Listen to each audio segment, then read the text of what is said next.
그 지난 시간에 준비를 했었었는데 잠깐 못 보여드렸던 게 있는데요. 제가 이 테크닉은 저희 아버님께 배웠습니다. 저희 아버님이 글쟁이시거든요. 그리고 저희 아버님이 가장 많이 하시는 일이 평론을 하세요. 평론을 하시는데 그냥 진행해도 되죠? 네. 예. 저희 아버님께서 평론을 하시는데 평론이 어떤 식으로 진행하시냐면 시집을 놓고 그 각 시들에 대해서 어떠어떠하다라는 걸 평론을 이렇게 하시면서 정리를 하세요. 그러기 위해서 저희 아버님께서 하시는 작업이 시집 하나를 전부 다 읽으시고 그 내용에서 당신이 써야 될 거를 곰곰이 고민하신 다음에 설계도를 그리십니다. 설계도를 그리시는데 어떤 식으로 하시냐면 이런 식으로 시작을 하세요. 이게 실제로 지금 여기 있는 이 논문에 제가 만들었던 설계도입니다. 그러니까 지금 나눠드리는 게 아니고 요거는 제가 직접 썼던 거예요. 그래서 보면 음향은 어떠어떠하다라고 해서 중요한 내용을 제가 이렇게 써 내려가면서 중요한 포인트를 마킹을 해놨었던 겁니다. 근데 이렇게 쭉 진행을 하다 보니까 부족한 부분들은 옆에다 써넣게 되고요. 아니면 내용 하다가 강조해야 될 부분들은 옆에다 이렇게 작성을 하게 됩니다. 근데 문제는 이렇게 한 장을 하다 한 장으로서 해결되지 않는 경우가 있는데요. 이렇게 그냥 붙입니다. 붙여서 설계도가 전체 설계도가 이런 식으로 나왔습니다. 그래서 음향이란 뭐고 어떻게 설명해야 되는가 라고 이렇게 쭉 진행을 한 거죠. 어느 부분은 좀 밀집돼 있고 어느 부분은 널널한 이유가 제가 써가다가 더 필요한 부분들은 더 쓰고 아니면 나중에 더 핵심적으로 돼야 될 부분이라는 건 이런 식으로 썼습니다. 그러니까 논문을 작성하기 이전에 실제적으로 설계도를 그리고 작업을 하시면 편해요. 그리고 그 설계도는 제가 특별한 내용을 쓰는 건 아니고요. 그러니까 책에서나 내용을 말씀드렸을 때 첫 번째는 이 연구가 왜 중요한가, 그리고 이 연구에 있어서 주변 히스토리 뭔가, 그리고 그 히스토리 속에서 내가 생각한 문제점은 뭔가, 그리고 그 문제점을 어떻게 해결할 건가, 그리고 그걸 해결하면서 나타나게 되는 얻게 되는 일반적인 지식들, 그런 식으로 작성을 하거든요. 그래서 이게 제가 실제적으로 작성했던 설계도입니다. 이런 식으로 설계도를 작성을 해놓고 일을 시작을 해요. 그래서 서론만 이렇게 되면 뒤쪽에 디스커션 같은 경우에도 좀 생각보다 쉽게 진행이 됩니다. 어떻게 하다 보니까 이 논문 같은 경우에는 자료가 좀 남아 있어서 이렇게 설명할 때 쓰는데요. 이거는 서론입니다. 서론을 설계도를 넣어놓고 제가 한글, 아래 한글 파일이나 아니면 워드 파일로 이렇게 작성을 합니다. 인트로덕션. 음향은 수천 년간 철학, 테크놀로지, 생물학, 심리학과 같은 동양 학문의 프레임워크인 동시에 백본이었다 라고 시작을 해서 이렇게 쭉 써놓고요. 한 번 쓰고 그냥 끝나는 게 아니고요. 계속 추가 첨삭을 합니다. 그래서 제가 더 필요하다는 내용들은 더 넣고요. 잘못됐다라고 하면 빼기도 하고요. 위치를 바꾸기도 하고요. 그런 식으로 진행을 합니다. 그래서 인트로덕션 같은 경우는 제가 한번 써보고 내용을 이런 식으로 바꿉니다. 그래서 처음에 시작할 때는 한 장이었습니다. 이렇게 한 장으로 시작해서 여러분들 보여드렸던 것처럼 전체적으로 그렇게 몇 장으로 커지는 거고요. 이 내용은 디스커션입니다. 그래서 디스커션에 어떤 것이 들어가야 되는가에 대해서 어떤 걸 했다. 1번 써야 될 거, 2번 써야 될 거. 분석 결과는 이렇고 해석은 어떻게 하고 최종적으로 뭐다. 라는 식으로 이렇게 한 장으로 써 나갑니다. 그래서 논문을 작성하실 때 제일 어려운 것이 어디서부터 어떻게 시작을 해야 될지 모르겠다라는 부분이 가장 어려운 부분이거든요. 그래서 그런 경우에 있어서는 인트로덕션이나 디스커션 같은 경우에는 이렇게 설계도를 그려보시고 그리고 써놓고 계속 바꿔나가시는 게 방법입니다. 그래서 원래 논문 작성법에 있어서 순서는 이렇습니다.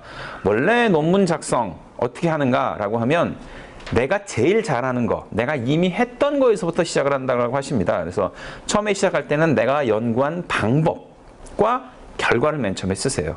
그래서 방법하고 결과를 놓고 고민을 합니다. 여기서 무슨 이야기를 꺼낼 수 있을 것인가?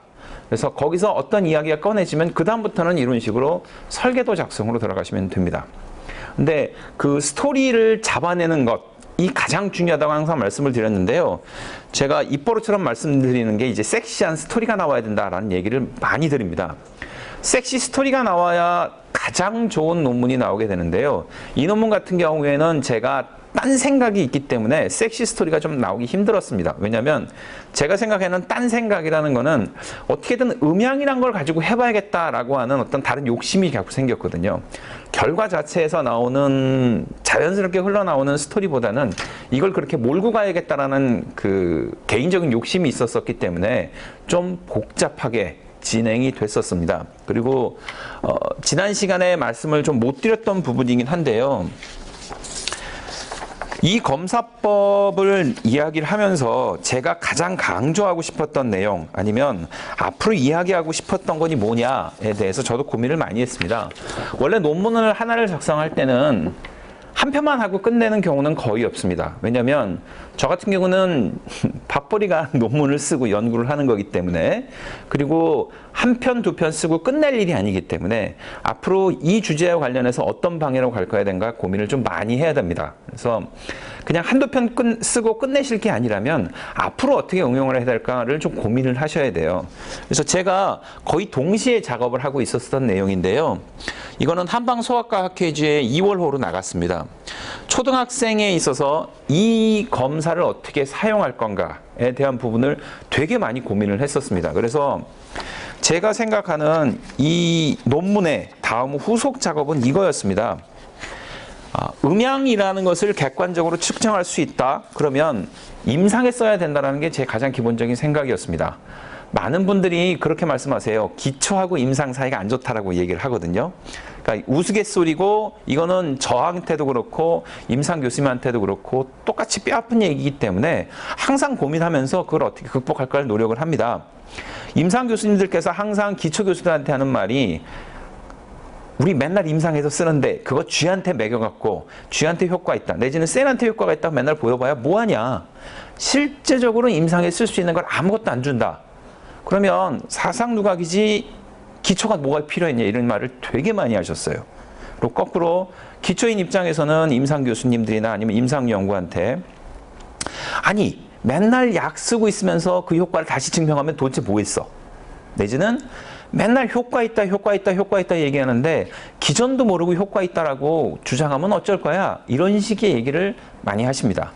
근데 이런 얘기가 되게 중요하다고 생각하는 그 근본적인 이유가 정반대로 가면 좋은 연구가 나오거든요. 임상 연구를 하면서 기전을 생각을 해놓으면 좋은 연구가 나올 수밖에 없고요. 기초 연구를 하면서 임상으로 전제를 하면 좋은 연구가 나올 수밖에 없습니다. 그래서 항상 문제가 뭔가, 퀘션을 항상 잡으셔야 되고요. 그 문제가 뭔가를 잡으시면 그때부터 섹시한 스토리가 나오기 시작을 합니다. 그래서 처음에 시작은 음양이라는 거를 어떻게 사이언스로 만들 수 있는가 고민을 했었고요.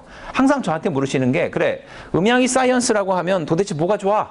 라는 말씀을 많이 하셨어요. 그래서 저는 음양을 가지고 뭐에 좋냐라고 했었을 때 이 SBQ라는 거에 점수가 높은 사람들은 양이 늘어 자신의 의견을 능동적이고 적극적이고 행동으로 표현한다. 또 결정이 쉽고 빠르며 자신을 직설적으로 표현하고 역동적으로 반응하는 자신의 감정을 밖으로 잘 표현하는 사람이다. 이와 함께 공격성이나 규칙 위반과 같이 외부로 나타나는 통제되지 않는 외연한 문제 행동으로 발전할 소인을 가진 청소년이 많다.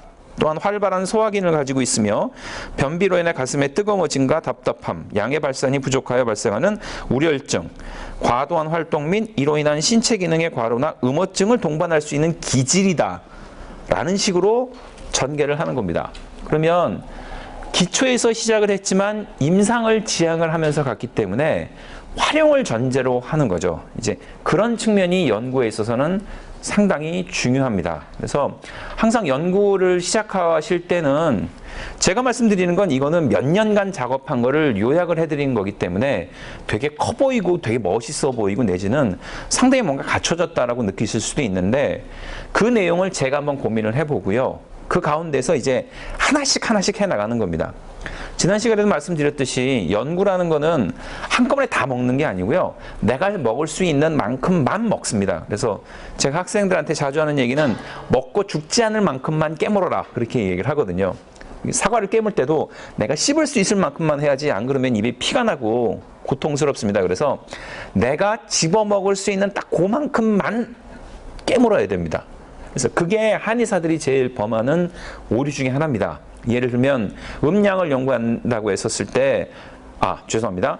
오행을 연구한다고 했을 때 목, 화, 토, 금, 수를 다 연구하는 게 아니라 목이면 목, 화면 화, 목극, 토면 그거 하나만 이런 식으로 봐야 되는데 그걸 전부 다 보려는 잘못이 있습니다. 그래서 그거를 나누어 보는 게 가장 중요합니다. 그래서 지난 시간에서부터 계속 말씀드리기에 앞서서 지난 시간에 말씀드렸던 부분들 다시 한번 잠깐 말씀을 드리겠습니다. 피어제이라는 거는 SCI 임팩트 팩터가 2.18이나 되는 저널이고요. 생각보다 영향력이 있습니다. 요즘 말하는 그 플러스가 앞으로 되지 않겠느냐 이렇게 말하는 건데 초창기가 논문이 가기가 쉽습니다. 그래서 괜찮은 논문집이 있으면 미리 논문을 쓰시는 게 한 1, 2년 있다가 좋은 평가로 해서 SCI도 넘어가는 경우가 많거든요. 그래서 그런 잡지들을 가급적이면 좀 타겟으로 해서 진행을 해주시면 좋겠습니다. 저 같은 경우는 피어제이가 막 SCI 진입을 했었고요. 여기서 잠깐 광고를 하자면 IMR이 앞으로 클 거기 때문에 많은 논문 보내주시면 좋겠습니다. 그래서 제가 하고 싶었던 내용은 생물학적, 심리학적 특징이 어떻게 되느냐에 대한 얘기를 하는 겁니다. 그래서 이 논문을 웹상에 올려놓고 이 잡지에서 올려놨었을 때 제가 이것과 관련해서 질문을 하나 받았었습니다. 요즘은 이런 잡지사에 보면 각 논문에 대해서 커멘트를 달게 돼 있거든요. 그리고 혹여나 이 논문에 커멘트가 어떻게 달려있나를 보시고 싶으시면 웹페이지로 가면 됩니다. 거기에 가보면 중국 분이 저한테 질문을 했던 게 이게 과연 TCM에 있어서 어떤 의미로 쓰여질 수 있느냐 라고 대놓고 묻더군요. 그래서 거기에 대해서는 제가 방금 읽어드린 부분, 그런 부분으로 나는 접근을 할 거다. 그리고 그런 부분에 대해서 한의학이 해나가고 있는 거다. TCM이 아니고 KM이다. 라고 거기는 이제 자기 주장을 할 수 있으니까요. 해나갔습니다. 그게 가장 큰 차이점이라 할 것 같습니다. 아무튼 여기서는 세 사람이 공동 작업을 했었는데요. 제가 누누이 말씀드리지만 공동 작업이라고 하는 거, 융합이라고 하는 거는 각 분야에 무조건 전문가가 모여야 뭐라도 나옵니다. 그래서 융합이라고 했었을 때는 그 분야의 전문가끼리 얘기를 해야 되지, 여러분들이 나는 한 분야도 잘 모른다 하시는 경우에는 절대 말을 안 꺼내시는 게 편합니다. 왜냐하면 시작했다가 서로 사이가 안 좋아지는 경우가 많아서 가급적이면 전문가하고 대화를 해 주십시오. 여기 계신 분들은 한의학의 전문가 내지는 곧 전문가가 될 분이시기 때문에 가급적이면 파트너가 되실 분을 선택을 하셨을 때 그 파트너에 대해서 인격은 어떻고 사이언스는 어떻고 그리고 학문적인 백그라운드는 어떤지에 대해서 충분히 이해를 하고 넘어가시기 바랍니다. 여기 저하고 같이 했던 분들은 제가 되게 잘 압니다. 짧게는 한 10여 년 이상, 길게는 20년 이상 저하고 서로 알았기 때문에 서로 이야기를 한두 마디만 던져도 내용을 이해할 수 있는 분들입니다. 앱스트랙 같은 경우에는 임라드 형식으로 되어 있습니다. 그러면서 이 인트로덕션은 논문 전체에 있어서 인트로덕션을 설명을 하고, 메서드도 논문 전체에 있어서 메서드를 두 문단 내지는 세 문단 정도로 요약을 한 겁니다. 그래서 이런 논문들을 평가할 때 사람들은 이런 논문을 어떻게 리뷰어들이 평가하는가에 대해서 잘 모르세요. 가장 중요한 게 이런 논문을 딱 받아봤을 때 음양을 가지고 이렇게 한다라고 하면 이 논문을 평가하려면 몇 가지 허들이 있습니다. 첫 번째는 이 논문이 사이언티픽한가에 대해서 곰곰이 고민을 해보고, 이 논문에서 얘기하는 사람이 좀 믿을 만한 사람인가 고민을 합니다. 일단 믿을 만한 사람이다 라고 하고, 이 논문이 그래도 허투루 얘기하는 게 아니다 라는 생각이 있으면 그 다음에 단계로 진행을 합니다. 근데 그 다음에 단계에서 리뷰어들이 평가하는 게 여러 가지도 있습니다. 근데 그 평가하는 내용을 보면 생각보다 좀 허름합니다. 여러분들이 생각하시는 것보다. 이 논문이 사이언티픽하게 뭐 멋있어야 돼 이런 걸 보는 게 아니고요. 철자법은 문제가 없나? 테이블은 잘 그려놨나? 통계는 문제가 없나? 라고 해서 약간은 형식적인 부분의 이야기를 많이 합니다. 그래서 실제적으로 형식적인 부분들이 많이 해결이 돼 있으면 논문들은 심사로 진행하기 되게 좋습니다. 그래서 저도 간혹 심사를 한번 받아보는데요. 심사 내용에 있어서 논문에 대한 평가를 할 때 예를 들면 논문이 어떤 scientific advance라고 해서 새로운 아이디어를 제시를 하고 있나, 데이터는 새 것인가, 읽을 만한가, 통계는 적절한가, 결과는 잘 써놓고 결과에서부터 아이디어를 잘 끌어내고 있는가, 이런 것들을 보거든요. 근데 그런 게 아니고 특정 단어 하나가 좀 마음에 안 든다 라고 얘기하던가, 아니면 내용을 잘 서술했는데 자기 마음에 안 든다고 약간 화풀이를 하시는 분들이 있어요, 간혹. 그건 그냥 똥 밟았다라고 생각하시면 되고요. 다른 쪽 아니면 재투고를 하시면 해결되는 경우가 좀 많습니다. 그래서 거기에 대해서는 여러분들이 감정적으로 대응하실 필요가 절대 없습니다. 왜냐? 여러분들 생각에는 되게 화가 나고 기분이 나쁘겠지만 저 개인적인 경우로 보더라도 한 10년 전, 15년 전에는 그 내용을 논문에서 빼라고 했던 사람이 지금 와서는 그 내용을 자랑스럽게 얘기를 하시는 분들이 많아요. 그 학문 분야에서. 그래서 여러분들이 거기에 대해서 일희일비할 필요가 없고요. 여러분들은 그냥 논문을 퍼블리시 하시면 된다. 그 하나만 생각을 하시면 될 것 같습니다. 생각보다 리뷰를 못 하시는 분들이 많습니다. 리뷰를 못하는 분들이 많고요.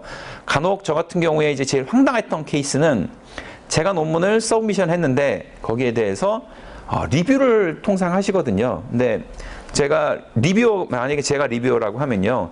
제가 리뷰어라고 받았다가 제 지도 학생들한테 주는 경우가 대부분입니다. 항상 많습니다. 왜냐? 학생들을 교육시키든 아니면 포닥을 교육시키든 하시는 경우에 있어서 주는 경우가 많은데, 제 논문을 보셨던 분은 이제 막 석사를 끝낸 친구였나 봐요. 그래서 뭐라고 열심히 썼었는데 제가 받은 리뷰가 2가지 버전이 한꺼번에 왔었습니다. 교수님이 써주신 거, 그리고 그 학생이 쓴 게 갑자기 충돌이 나서 저한테 와갖고요. 이게 프로세스가 좀 꼬인 적이 있었습니다. 그래서 저는 학생이 한 부분을 잘 리스폰스를 해서 했는데 들어가서 봤더니 교수님이 한 부분이 또 있더라고요. 그래서 그런 경우에 있어서는 제가 직접 저널 오피스하고 컨택을 합니다. 그래서 이런 케이스가 나타났다. 난 이걸 잘 해줬는데 이렇게 황당하게 나타났다. 라고 얘기하면서 절대 누가 잘못했다는 얘기는 하지 마십시오. 잘못했다는 얘기는 하지 마시고 논리적으로 이건 이랬고 저건 저랬다. 라고 해서 감정을 쏙 빼고 얘기를 하시면 상대편도 이해합니다. 상대편도 괄호 속에 숨어있는 거, 너 좀 화났겠구나, 미안하다 해놓고 논리적으로 해결을 합니다. 통상 그렇게 합니다. 그래서 가급적 그런 프로세싱에 있어서 감정적인 부분은 빼고 생각을 하십시오. 제가 여러 가지 말씀을 드리느라고 좀 두서가 없는 건 좀 이해를 해 주시기 바랍니다. 여기서 아카데믹 에디터라는 게 요즘 많이 뜨는 개념입니다. 예전에는 논문집이 해당 논문집이 있으면 그 논문집에서 한 사람이 모든 논문을 다 리뷰어한테 보내는 것들이었었습니다. 근데 그게 일이 너무 많다 보니까 아카데믹 에디터라고 해서 해당 논문별로 에디터인칩을 이렇게 배정하는 경우가 요즘 많아지고 있습니다. 그러면 그 사람이 리뷰어를 이렇게 선택하는 식으로 가고 있거든요.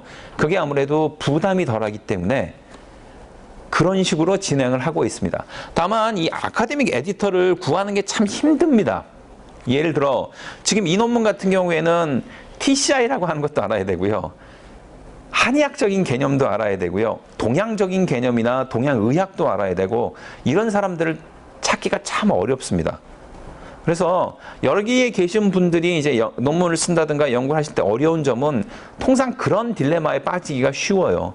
좀 유니크하고 새로운 연구다 하는데, 반면 그거를 제대로 평가할 수 있는 사람은 좀 드문 경우가 많습니다. 그래서 여러분들이 연구를 하시거나 이야기를 하실 때 그런 사람을 좀 찾을 수 있도록 노력을 해 주시는 게 좋고요. 다행히도 자기가 마음에 드는 아카데믹 에디터를 제안을 할 수가 있습니다. 그래서 생각을 하셨을 때 나의 거를 잘 판단할 수 있는 아카데믹 에디터는 이런 사람이야 라고 해서 제안을 할 수 있고요. 단 아카데믹 에디터는 저하고 논문을 같이 써본 적이 없어야 됩니다. 그리고 저하고 같은 직장에 소속되지 않았었어야 됩니다. 짧게는 한 3년, 길게는 한 5년. 그러니까 나하고 궤적이 겹치지 않은 사람이면서 충분하게 이해할 수 있는 사람이 반드시 필요합니다. 그래서 나하고 완전히 정반대의 연구를 하는 건 아니더라도 비슷한 연구를 한다라고 하면 개인적인 친분을 가져가 놓으실 필요는 있습니다. 뭐 예를 들면 최선미 박사님도 계시지만 제 거는 이제 뭐 모르겠다 그럼 최선미 박사님한테 좀 부탁을 드리세요라고 이야기할 수 있는 거죠. 왜냐하면 저하고 이렇게 궤적이 그렇게 크게 겹치는 게 없거든요. 그러면서 사이언티픽하게 릴라이빌리티도 있고 그리고 포지션도 있으시고 그리고 해당 연구에서 연구를 좀 많이 하셨기 때문에 이런 것들이 필요합니다. 이 말씀을 왜 드리냐면 한국 한의학에 대한 이야기를 이제 리뷰를 하는 경우가 많거든요. 그러면 제가 쓴 논문이 보낼 때가 빤해요. 근데 저만이 그런 게 아니라 한국에 계신 여러 리서치 하시는 분들이 당신 논문을 보낼 때가 참 마땅치가 않습니다. 맨날 그 사람한테 보낼 수도 없고요. 그래서 그 사상의학이나 어떤 이런 음양 같은 것들에 있어서는 그렇게 어려움을 겪는 경우가 상당히 많으십니다. 그래서 그런 부분들을 해결할 수 있는 방법은 이제 여기 계신 분들이 빨리 성장을 하셔서 그런 부분의 한 부분을 꿰차시면 이게 학문 분야 자체가 크기 때문에 좋아집니다. 중국 같은 경우에는 중국인들이 워낙에 많기 때문에 그런 문제를 크게 보지 않는 것 같습니다. 여기서 보시면 서브젝트는 이렇게 넣었고요. 키워드도 이렇게 넣습니다. 통상 5개에서 6개 정도 넣는데요. 저도 논문을 볼 때 키워드를 읽고 이해를 하다 보면 가장 중요한 메서드 아니면 가장 중요한 결과 아니면 가장 중요한 핵심 단어 등이 나옵니다. 그래서 전체 글을 요약하면 앱스트랙이 되고요. 앱스트랙이 요약하면 키워드가 됩니다. 요즘은 앱스트랙보다 더 짧게 해서 한 5개 정도로 되고 한 20단어짜리 이렇게 한 줄짜리 5줄을 요약을 하기를 원하는 경우가 많습니다. 그래서 논문이라는 건 여러분들 해보셔서 알겠지만 생각보다 줄이기가 어렵습니다. 그래서 잘 줄였다, 잘 늘렸다라고 하시는 거를 잘 하셔야 돼요. 근데 늘리는 방법은 해당 부분에 꼭 들어가야 될 내용들이 있어요. 그 내용을 넣다 보면 늘어나고요. 그 해당되는 부분에서 가장 중요한 단어들을 뽑다 보면 키워드로 갑니다. 그래서 혹여 이제 논문 작성하는 걸 연습하고 싶으시면 그런 것들을 한번 연습을 한번 해보세요. 논문을 쭉 읽고 가장 중요한 단어를 빨간 줄을 치시는 거죠. 그렇게 몇 번을 연습을 하시다 보면 가장 중요한 걸 생각보다 빨리 찾으시게 되고요. 빨리 찾을 수 있다는 건 거꾸로 빨리 쓸 수 있다는 얘기와 같습니다. 그래서 남의 논문을 가위질을 많이 해봐야 자기 논문을 쓰는 걸 잘합니다. 제가 이제 가위질이라고 표현하는 이유는 뭐냐면 각각 해당되는 부분들을 저는 이렇게 스크래퍼를 한번 해보라고 시킵니다. 그래서 논문이 한 편 있으면 논문 한 편을 주고 가위하고 풀을 주고 잘라서 각각 해당되는 부분을 나눠보세요 라고 제가 실습을 합니다. 그렇게 실습을 몇 번을 하다 보면 학생들이 이제 이해를 하기 시작해요. 그리고 대충 어떤 부분에 어떤 이야기가 있을 거라는 걸 이해를 합니다. 그 구조를. 근데 이 구조가 되게 중요한 이유가 뭐냐면 구조를 대충 이해하면 형식적인 부분에서 걸리는 게 그렇게 없어요. 형식적인 부분에 그렇게 걸리지 않는다면 다음으로 넘어가기가 되게 쉽습니다. 그래서 그 부분 관심을 좀 가져주시면 좋겠고요. 저 같은 경우는 이 음양이라는 단어를 맨 처음에 내세웠습니다. 왜냐하면 논문을 읽었을 때 가장 임팩트를 빡 주면서 난 이 얘기를 할 거야. 그리고 이게 되게 중요해 라고 강조하는 부분입니다. 그래서 저는 아예 음양이라고 했고요. 한국말로는 음양이라고 한다. 이렇게 썼습니다. 왜? 그냥 한국인이니까. 그러니까 가끔 많이 그 실수하시는 게 뭐냐면요. 예를 들면 이제 제 개인적인 생각입니다만 사상의학 그냥 이러면 되지 체질 한국에선 최질이라고 해 뭐 이런 얘기를 굳이 쓰실 필요는 없어요. 그래서 제가 객기를 부린 데가 여기하고 그 다음입니다. 드러나지 않게 객기는 부리실 수가 있어요. 근데 그런 필요 없는 부분에서 고집을 피우시는 경우가 있거든요. 그래서 아까 말씀드렸듯이 그냥 나는 논문이 실리기만 하면 됩니다. 그게 가장 목적이고 그렇게 오버하지 않으면서도 내가 원하는 걸 넣으시는 방법이 이렇게 한 단어, 두 단어 정도 넣는 방법이 있습니다. 그래서 음양이 뭐냐? 음양은 내향적, 외향적인 것처럼 서로 보완적이면서도 정반대 개념이다 라고 했습니다.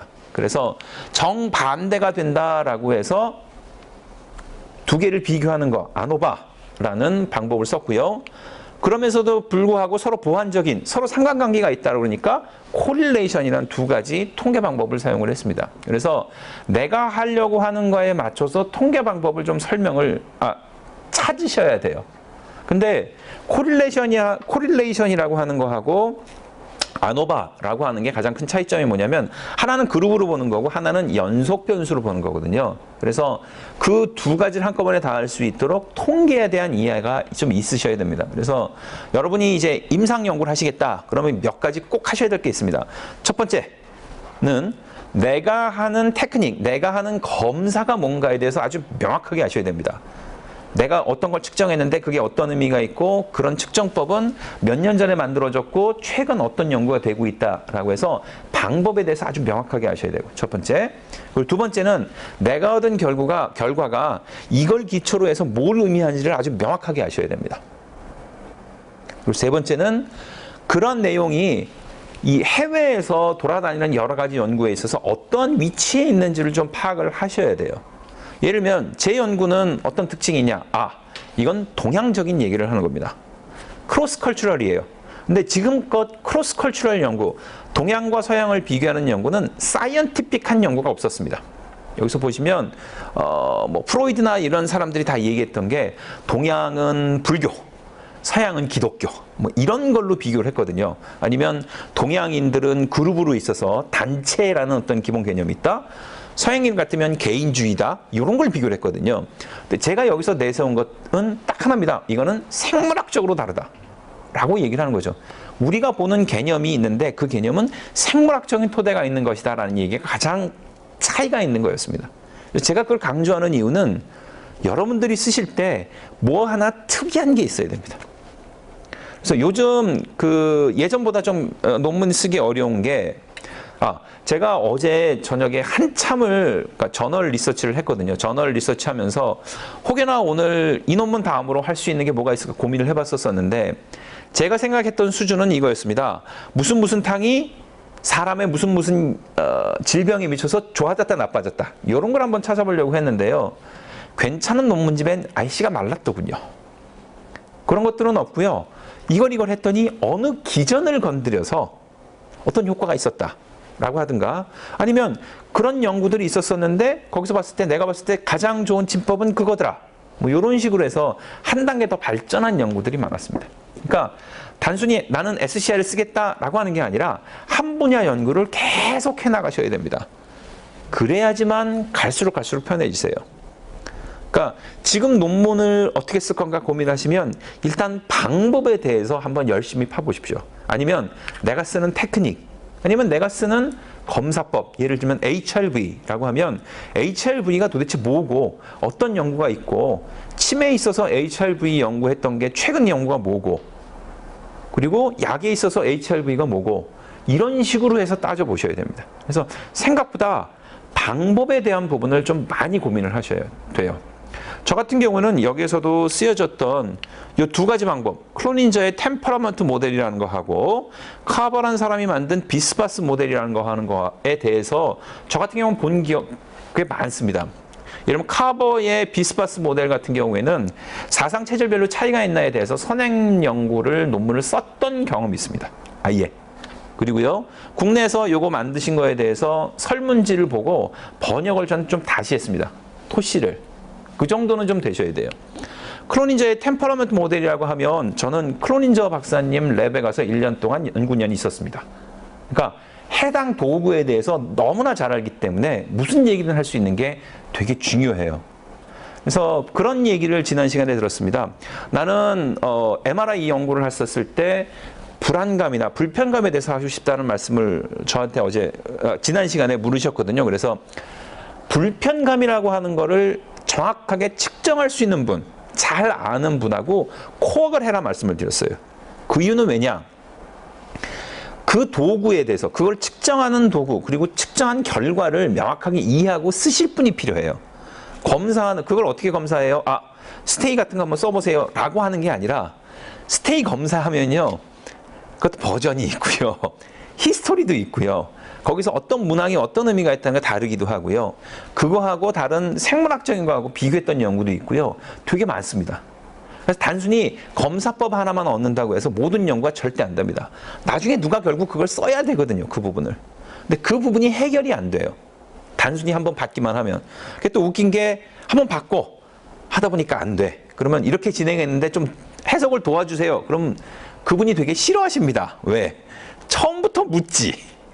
처음부터 물어서 처음부터 제대로 측정하지 왜 엉뚱하게 해놓고 묻냐라는 식으로 가는 경우가 많습니다. 잘못하면. 그래서 코어를 하시려면 해당 분야에서 잘 아시는 분 하고 코어를 처음부터 디자인을 하셔야 됩니다. 저 같은 경우는 이제 그럴 수 있는 분들이기 때문에 디자인하거나 진행하는 거에 있어서 되게 편했습니다. 보시면 음향이란 건 프랙티컬 사이언스가 돼야 된다. 근데 사이언티픽 리즈닝, 사이언티픽하게 고민해보는 게 잘 안 됐었다. 그리고 제일 문제가 동서양에 있어서 차이를 보는 연구가 한계점이 있었었다. 그래서 크로스 컬처럴 연구를 보면 우리가 진짜 생각하는 연구는 없었었다. 그러니까 종교의 차이, 어떤 이런 것만 봤었었지 바이올로지컬한 부분에 대해서는 안 봤었었다. 그러면 바이올로지컬한 부분에 대해서 차이를 봐야 되지 않느냐, 이제 이 얘기를 했습니다. 그리고 나서 내가 쓰는 도구는 첫 번째 SPQ라는 거를 쓴다라고 했고요. 두 번째로는 TCI하고 비스바스라는 걸 쓴다라고 했습니다. 그래서 이것도 믿을만하고 이것도 믿을만하고 내가 두 개를 다 잘 안다.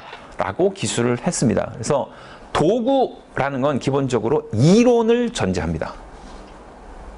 자꾸 까먹으시는 게 뭐냐면 이론하고 도구는 함께 갑니다. 만약에 도구가 개선이 됐다 그러면 이론이 개선된 거예요.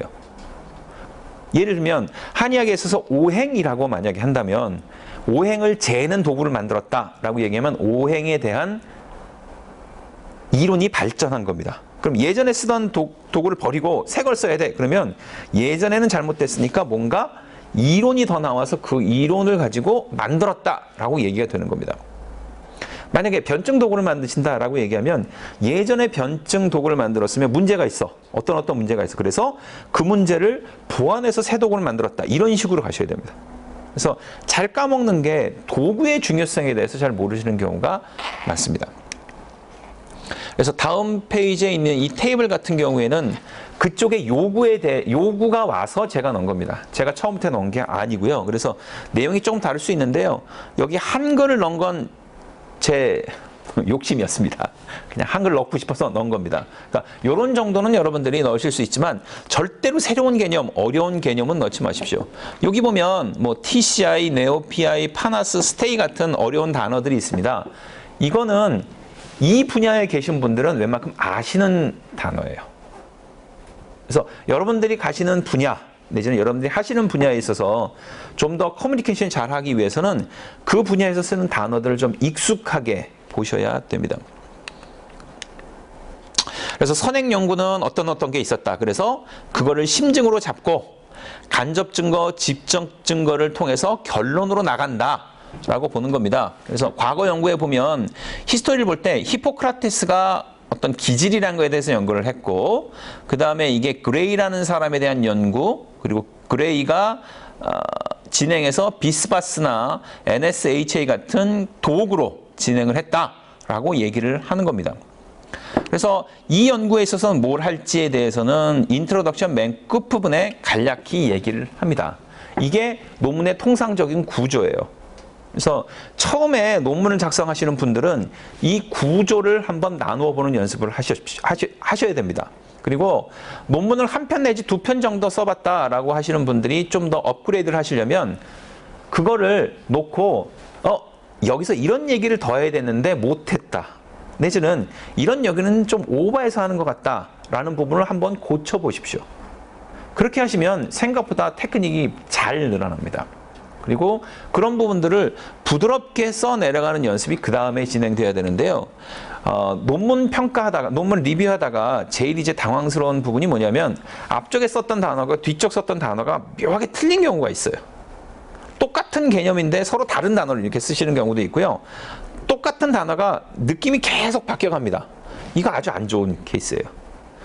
통상 영어로 논문, 그러니까 글을 쓰실 때 똑같은 개념도 비슷한 다른 말을 쓰라고 되어 있기는 합니다. 그건 이제 문학적인 얘기인데 그게 아니고 사이언티픽하게 말할 때는 단어들이 아주 명확해야 됩니다. 예를 들면 설문지에 있어서 아이템이라고 하면 설문 문항 하나를 얘기를 합니다. 팩터, subscale이라고 하면 그게 한 3-4개가 모여 있는 거고요. questionnaire 하면 이걸 전체를 말합니다. 근데 이게 개념이 계속 바뀌시는 경우가 있어요. 그래서 그런 개념들을 아주 명확하게 처음부터 끝까지 몰고 나가셔야 됩니다. 그리고 이 논문에 있어서 제가 강조하고 싶은 부분이 있는데요. 사이언스라고 하면 정의가 되게 중요합니다. definition. 근데 저희가 음양이라는 거에 대해서 정의를 맨 처음 배운 게 뭐냐면 음양이 뭐야 하면은 생각나는 구절이 있죠. 음양자 천지지도야. 만물지강기, 변화지 부모. 이거는 사이언스가 불가능합니다. 이건 아주 그냥 중요하다라고 하는 얘기로 끝나요. 그러면 이거는 그냥 음양에 대한 서술입니다. 그럼 그 다음에 나오는 게 음양이 뭐냐? 남자, 여자 같은 거야. 뭐 이런 거죠. 남자, 여자, 밝고 어두움, 뭐 이런 식으로 얘기를 합니다. 그래서 요거는 나레이션처럼 나오는 narrative definition입니다.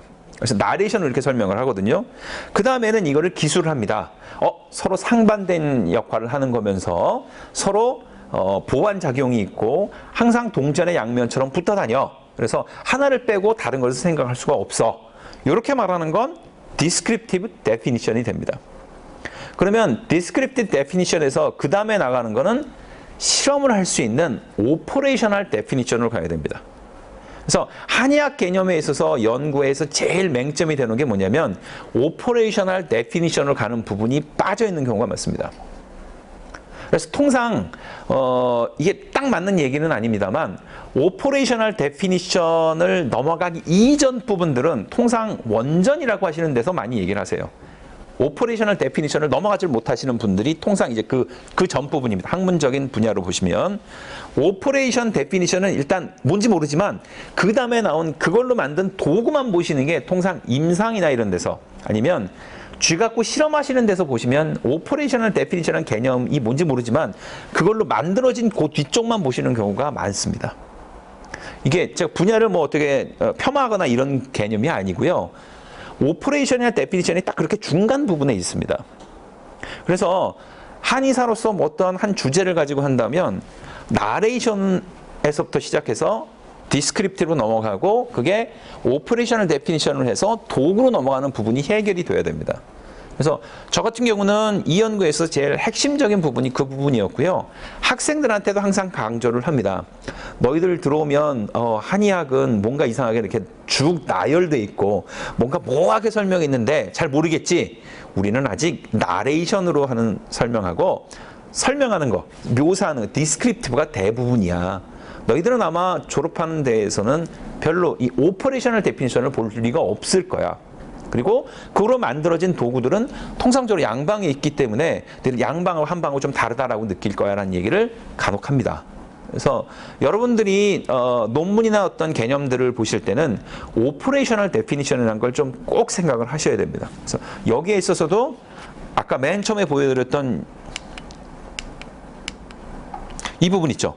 complementary and opposing 한다라고 하는 요 개념에서 좀 시작을 합니다. 그래서 요 개념이 제 연구에 있어서 가장 중요한 부분이었습니다. 왜냐하면 이걸 가지고 통계를 만들어냈거든요. 그리고 그 통계를 하고 결과를 비교를 했습니다. 자, 다음 부분은 비교를 하는 거죠. 카버 앤 화이트의 요 방법하고 클로닌저의 요 방법하고 SPK 요 방법 요 세 가지를 비교하면서 웨스턴하고 이스턴 트레디션을 한번 비교하겠다 얘기를 합니다. 도구가 없으면 도구를 사용하지 않고 설명을 하고 비연구를 하면 그거는 그냥 구라입니다. 확인이 불가능합니다. 그렇기 때문에 내가 생각하는 부분이 있으면 그거를 도구로서 만드시는 부분을 꼭 생각을 하셔야 돼요. 방법 같은 경우에는 내가 하는 방법이 뭐냐에 대해서 나열을 쭉 쓰시면 됩니다. 통상 이 메소드 부분이 제일 쓰기가 쉬워요. 왜냐면 내가 빤히 해놓고 뭐 평가가 들어갈 게 없거든요. 그래서 메소드 부분을 쓰시고 이 각각의 메소드로 해서 나온 결과가 뭐냐는 결과를 그냥 나열을 하시면 됩니다. 이 부분을 말씀드렸던 거는 데모그래픽 피처라고 하는데 사람을 가지고 했던 연구에 있어서는 꼭 데모그래픽 피처가 항상 들어갑니다. 그래서 간혹 이거를 빼먹는 분들이 있으세요. 이게 뭘 중요해? 라고 얘기하는데 모든 연구의 핵심은 뭐냐? 연구를 왜 하냐 하면 일반화된 지식을 얻기 위해서 합니다. 그러면 일반화된 지식을 얻기 위해서는 내 연구가 일반화되기 위한 부족한 점 같은 걸 명확하게 얘기를 해주셔야 돼요. 근데 그걸 빼놓고 얘기하시는 경우가 많습니다. 보시면 세로줄은 이렇게 글자들 가지고 만들어집니다. 가로줄은 한 두 개 정도만 칩니다. 맨 위에, 맨 아래 뭐 이런 식으로만 칩니다. 그래서 항상 표를 그리실 때 세로줄을 없애세요. 그 얘기를 말씀드리면 좀 쉽습니다. 저희들이 쓰는 표는 아래 한글 때문에 저희 개념이 좀 그렇습니다. 아래 한글 보면 표하면 여기 셀 하나, 여기 셀 하나, 셀을 만들어 놓죠. 그리고 셀에다가 각각 이렇게 넣어 놓는 식입니다. 이렇게. 우체통을 이렇게 만들어 놓고 거기다 넣는 식입니다. 근데 원래 기본적으로 MS 워드 내지는 서양에 있어서는 표는 그런 식으로 그렸던 게 아닙니다. 그냥 이렇게 보시면 다시 하는 거 있죠. 대시. 그 대시를 해서 쭉 줄 긋고 여기다 쓰고 탭, 여기다 쓰고 탭 이런 식으로 되어 있습니다. 그래서 처음 MS 워드 표를 접하시고 제일 헷갈리는 부분이 그 부분이에요. 그래서 탭으로 넘어간다라는 개념을 보시면 이게 비교가 확실히 됩니다.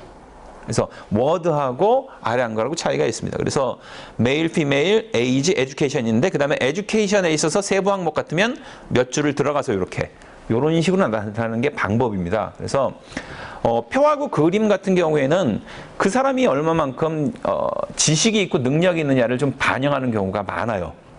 진짜 많습니다. 그래서 이 표하고 그림을 이쁘게 그리시는 방법은 뭐 예를 들면 IMR 논문집을 딱 놓고 표하고 그림을 이렇게 한번 쭉 보는 겁니다.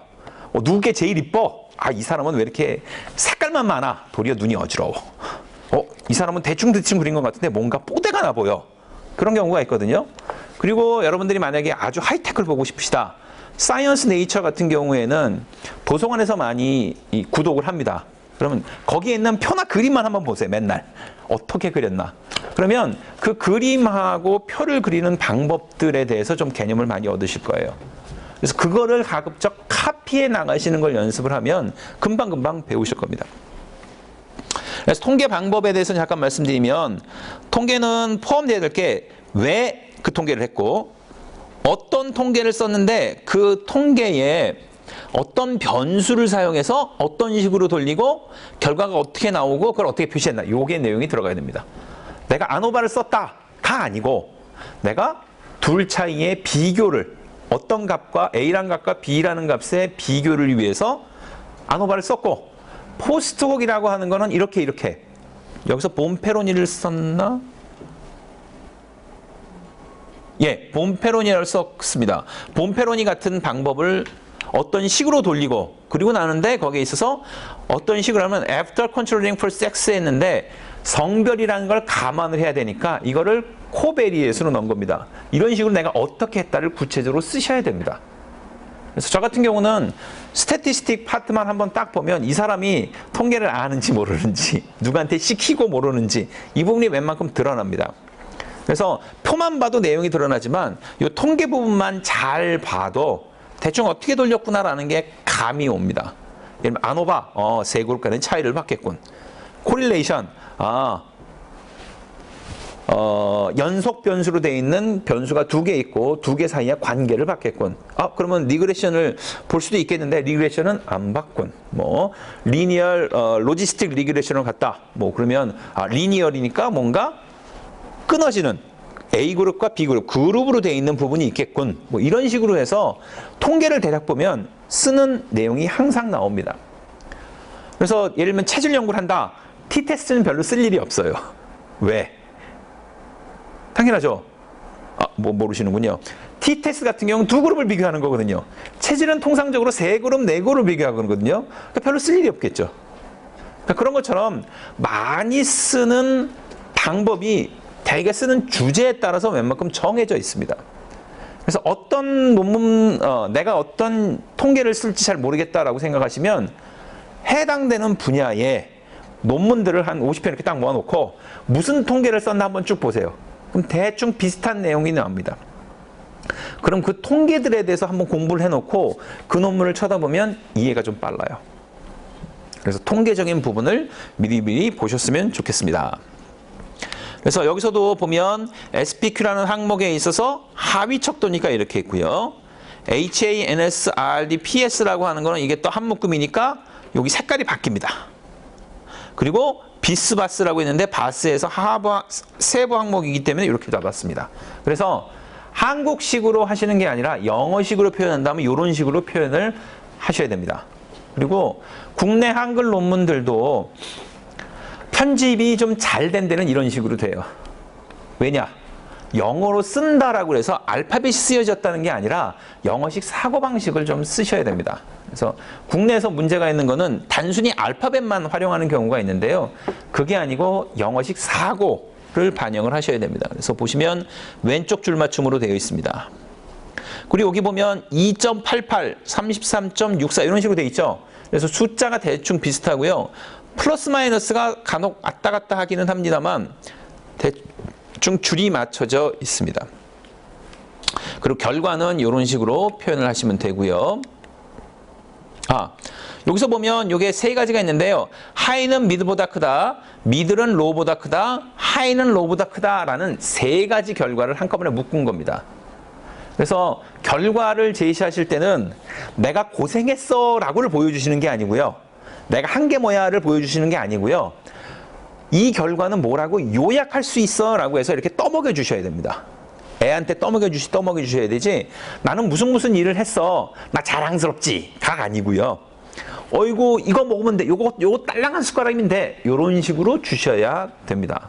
이게 실수를 가장 많이 하는 것 중에 하나입니다. 디스커션으로 들어가면 디스커션에도 이제 쓰는 방식들이 있습니다. 첫 번째, 두 번째 문단에서는 나는 이 연구를 왜 했는지, 그리고 어떤 결과를 얻었는지를 얘기를 합니다. 그리고 그 다음에 나오는 것들은 각 결과에 대해서 이건 이렇게 나왔는데 그건 이런 의미야. 그리고 그 의미는 해외 연구나 기존 연구를 볼 때 이런 의미가 있어. 그런 것들을 몇 개를 씁니다. 그리고 나서는 이런 것을 총틀어 봤었을 때 추가적으로 할 수 있는 얘기를 한두 문단이나 뭐 이렇게 해서 한두 덩어리 이렇게 넣습니다. 그래서 내가 하고 싶은 얘기를 합니다. 제가 여기서 넣었던 얘기는 나는 동서양의 생물학적인 기반을 본 관점이 달라 라는 부분이었습니다. 예를 들면 서양의학에 있어서 제일 중요한 건 불안이거든요. 이제 불안이라고 하면 히스토리가 되게 큽니다. 서양 생물학 내지는 서양 심리학에 있어서 불안이라는 것은 거의 원죄와 같습니다. 이게 원죄라고 하는 게 기독교하고 비슷하거든요. 기독교 사상 내지는 서양 사상에 보면 신이 있고 신한테 죄를 졌어, 그렇기 때문에 우리는 원죄가 있어 라고 하는 게 아주 뿌리 깊이 박혀 있습니다. 그렇기 때문에 그것과 똑같은 생각이 불안입니다. 그래서 불안이라는 것은 우리가 원래 가지고 있는 거야, 우리의 가장 기본적인 개념이야, 이렇게 보는데 제가 찾은 부분은 동양인들은 안 그래. 동양인은 불안이라는 것은 우리가 생각하는 가장 기본적인 개념이 아니고 그런 것들을 우리가 교육을 통해서 교화할 수 있어. 우리 뭐 공자님의 말씀이나 아니면 맹자의 이야기를 들어봤었을 때 불안이라는 것은 사람이 스스로 관리를 해서 넘어갈 수 있다. 공부를 해야 된다. 대인배가 돼야 된다. 소인배가 아니고 대인배가 된다. 어떤 그런 개념에 들어가 있습니다. 그래서 그런 내용을 위주로 쓰려고 해서 제가 노력했던 게 그 한두 덩어리입니다. 그리고 마지막 요약은 제가 이런 것들을 하는 데 있어서 문제가 있었던 건 뭐고, 이건 일반화되기 위해선 한계가 이런 게 있어 라는 얘기를 합니다. 그리고 나서 맨 나중에는 그럼에도 불구하고 일반화돼서 얘기할 수 있는 건 이겁니다 라고 내세우는 게 디스커션의 틀입니다. 그래서 그 틀대로 진행을 하기만 하면 됩니다. 어떤 내용을 어떻게 쓰시든 상관이 없습니다. 그래서 연구 목적과 방법, 의의를 씁니다. 이 논문은 어떤 의미가 있느냐? 동양, 그러니까 Traditional Eastern Science, 동양의 전통 과학이라고 하는 것에서 가장 중요한 게 음양인데 그 음양의 심리적이고 생물학적인 구조를 한번 본다는 게 내 목표야 라고 해서 거창하게 얘기를 합니다. 그러면서 도구는 그레이의 학문을 이어받았다라고 하는 두 사람 걸 가지고 한번 해봤어. 이렇게 갑니다. 음양이라는 건 기본적으로 두 개의 서로 보완하면서도 독립적인 팩터야. 그렇기 때문에 나는 코릴레이션이라고 하는 거하고 아노바라는 걸 다 같이 써봤어 라고 얘기를 합니다. 그래서 양이 뭐냐 해서 양에 대한 얘기를 하고요. 음이 뭐야? 라고 해서 음에 대한 결과를 이야기를 했었습니다. 이 전체 통계 내용에 있어서 제일 중요한 부분은 이 부분입니다. 실제적으로. 이 부분이 가장 중요해요. 그래서 TCI에 있어서는 마이너스하고 플러스가 다 나와. 근데 비스마스에 있어서는 마이너스는 의미가 있고 플러스만 의미가 있어. 요게 또 핵심입니다. 그래서 가장 중요한 부분은 그 부분이에요. 드러나진 않지만요. 그래서 음이 뭐냐? 라고 설명을 했고요. 동사형의 차이에 대해서 이야기를 합니다. 동사형의 가장 큰 차이는 anxiety, 불안에 대한 부분을 보는 관점인 것 같다. 왜? 여기서 결과가 안 나왔던 그 부분이 이제 그쪽 개념인 것 같습니다. 그래서 그렇게 얘기를 했어요. 그럼 통계적으로 되게 복잡한데 그걸 한번 요약을 한번 해보려고 했어요. 그러니까 제가 이제 요약하는 방법에 대해 잠깐 말씀드리는데요. 이거 되게 복잡합니다. 통계적으로 잘 이해가 저도 어렵습니다. 어떤 이런 검사법이 있어요. 검사법이 있는데 낮은 점수하고 높은 점수를 낮은 걸 음이라고 하고 높은 걸 양이라고 한다라고 했습니다. 그러면 양이라고 하는 건 빨간색으로 표시를 하고요. 음이라는 거는 파란색으로 표시를 했습니다. 일단 핵심적으로는 그거고요. 그리고 모든 논문들은 그러니까 여러분들이 지금 가지고 계신 거는 칼라 인쇄예요. 그러니까 색깔이 있죠. 근데 제가 가지고 있는 거는 흑백 인쇄입니다. 왜 그 말씀을 드리냐면요. 논문집이 유통될 때 100% 칼라로 유통되는 경우가 별로 없습니다. 그러니까 PDF는 그렇게 유통이 돼요. 근데 출력을 할 때는 흑백으로 나옵니다. 흑백으로 나오는 게 상당히 많아요. 그러면 흑백으로 나오더라도 문제가 없어야 돼요. 그렇기 때문에 일부러 실선, 점선으로 한 겁니다. 그래서 항상 여러분들이 생각하실 때는 칼라에도 문제가 없고 흑백에도 문제가 없는 표로 그리셔야 돼요. 그래서 IMR 잡지를 이렇게 쭉 보다 보면 이거 흑백으로 하면 전혀 못 알아볼 건데 라고 하는 경우도 있어요. 그리고 되게 멋있게 하신다고 이렇게 흐릿하게 그림을 그리시는 경우가 있는데 세상에는 좋은 칼라 프린터만 있는 게 아니고요. 레이저만 있는 게 아니고요. 도트도 있을 수 있습니다. 그렇기 때문에 항상 그림을 그리실 때는 저해상도에서도 문제가 없게 그리셔야 돼요. 그래서 저해상도, 고해상도 상관없고 칼라, 흑백 상관없는 걸로 그리셔야 됩니다. 그래서 제가 여기서 보여드리고 싶은 거는 빨간색 계열은 빨간 그룹으로 보시면 됩니다. 양 했었을 때 양과 관련된 거는 둘 다 코릴레이션이 있어. 여기는 없어. 뭐 이런 식으로 보는 겁니다. 그래서 얘들은 양과 관련된 거예요. 빨간 것들은. 파란 것들은 음과 관련된 겁니다. 이런 식으로 아이디어를 내셔야 됩니다. 저 같은 경우는 이제 복잡해서 이 윗부분은 양 관련된 매조에 있어서 코릴레이션으로 보고 이 아랫부분은 아노바에 대한 설명을 썼습니다. 그래서 설명을 연결을 시키려고 했는데 점수가 높다, 점수가 낮다. 점수가 낮다, 점수가 높다죠. 얘는 의미가 없더라, 이상하게. 그래서 비스는 이상하게 의미가 없어요. 비스 의미 없죠? 의미 없죠? 비스 의미 없죠? 라고 하는 부분이 있죠. 이게 이 논문에서 또 하나의 핵심 부분입니다. 서양과 동양에서 차이는 이 통계적인 이 부분이다라고 해서 이거를 설명을 한 거예요.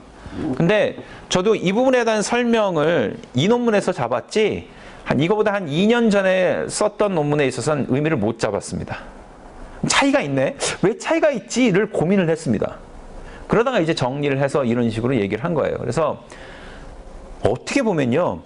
가끔 제가 논문들을 볼 때 무슨 생각이 드냐면 정말 좋은 데이터예요. 정말 좋은 데이터인데 통계를 잘못 돌리셔서 썩히는 그런 데이터가 있는 경우를 좀 많이 봤습니다.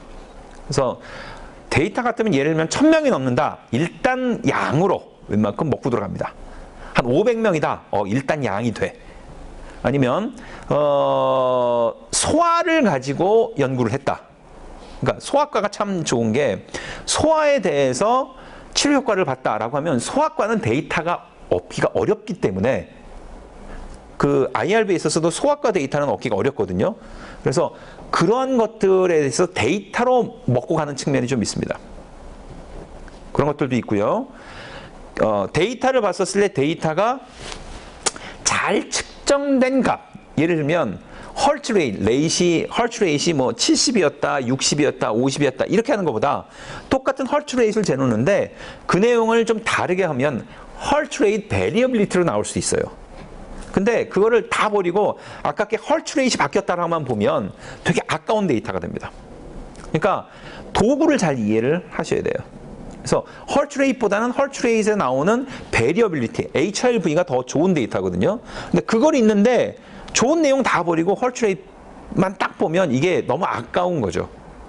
그래서 데이터에 있어서 어떻게 하는 게 좋은가를 좀 고민을 해보셔야 돼요. 그래서 좋은 데이터도 그렇게 날리시는 경우가 많습니다. 그리고 세 번째는 통계를 잘 돌리시고 의미를 파악을 하셔야 되는데요. 내가 원하는 게 뭔가, 어떤 통계를 하는가를 잘 모르시는 경우가 많습니다. 그래서 아주 아무 생각 없이 논문을 쓰는 경우에 있어서 20년 전에 한의대에서는 그렇게 했습니다. 데이터가 나와. 그럼 그 데이터를 통째로 누구 통계하는 사람한테 던져줘. 그럼 그 사람이 알아서 통계를 돌려서 나한테 주겠지. 그럼 그 있는 내용을 보고 그냥 쓰면 돼 라고 생각했던 경우가 있었습니다. 저희만 그런 게 아니라 많은 분들이 그러셨어요. 근데 실제적으로는 그것 때문에 박사학위는 뭔가 그럴싸해야 돼요. 그래서 측정치를 한 10개 이렇게 해야 많이 나온다고 그랬었습니다. 근데 그게 아니에요. 요즘은 가장 중요한 거 한두 포인트를 위해서 얼마나 문제되는 걸 다 파악을 하느냐만 하면 3개 내지 4개 가지고만 검사를 하시더라도 내용이 그보다 더 좋은 게 나올 수 있고요. 그걸 감안해서 연구를 시작을 하셔야 됩니다. 그래서 제가 제일 안타까운 게 뭐냐, 연구를 하는데 내가 데이터 다 돌렸어요, 확인해봤어요, 그러면서 데이터만 던져줄 때 되게 황당하게 여깁니다. 왜? 그 검사하는 방법을 처음에 알았으면, 정말 하나만 살짝 더 있었으면 훨씬 더 좋은 논문이 되는 경우도 많고요. 통계를 돌리다 보면 다 꽉 나. 그거 하나만 있으면 새롭게 엮을 수도 있을 건데 라는 생각이 드는 경우도 많습니다. 그래서 시작하시기 전에 통계를 고민을 하셔야 됩니다. 항상 시작하시기 전에 통계학자를 만나야 돼요. 그래서 임상시험 같은 경우에는 이제 IRB를 거치게 되죠. 네, 한국은 그렇지 않습니다만 미국 같은 경우에는, 제가 이제 클리블랜드 클리닉이 있었는데 클리블랜드 클리닉 같은 경우에는 통계학자를 아예 병원에서 고용을 합니다. 그리고 거기 있는 연구하는 사람들한테 크레딧을 줘요. 그래서 너는 이만큼 크레딧을 가지고 가서 컨설팅 할 수 있다라고 합니다. 그러면 그 돈 같은 거죠. 그 돈을 가지고 가서 통계 디파트먼트에 가서 지불을 합니다. 그럼 통계 디파트먼트는 그거 컨설팅 해주는 게 자기 실적이에요. 그리고 통계 컨설팅이 여러 사람이 있으면 누구한테 가시겠어요? 잘 알고 잘 설명해주고 좋은 걸 찾아내는 사람들한테 가겠죠. 그러니까 그쪽 통계는 그런 걸 되게 잘해요. 그리고 아침 저녁으로 통계 클래스를 유지를 합니다. 그래서 제가 통계를 배웠던 선생님은, 여러분들 사스 아시죠? 사스 들어보셨을 겁니다.